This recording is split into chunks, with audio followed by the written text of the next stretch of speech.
5টা বুধবারের মতো কর্মব্যস্ত সকাল।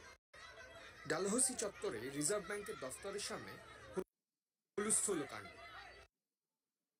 ফুটপাত জোড়া মানুষের লাইন, হুড়োহুড়ি, পুলিশের বাঁশি। এই প্যান্ডিমোনিয়াম কি কারণ? কাজ করার জন্য। হ্যাঁ, কাজ করার জন্য রাতভর থেকে না যদি কাজ করতে পারি তো কি করা যাবে? আপনারা রাতভর এখানে রয়েছে? হ্যাঁ, রাতভরই আছে। কেন রাতভর দাঁড়িয়ে আছেন কেন? টাকা এক্সচেঞ্জ, নোট এক্সচেঞ্জ করার জন্য। কত টাকা নোট এক্সচেঞ্জ করছেন? 2000 টাকার নোট। কতগুলো আছে 2000 টাকার নোট? অনেক আছে। এতদিন করেননি কেন সেটা? এতদিন হাতে আসে তো তাই করি।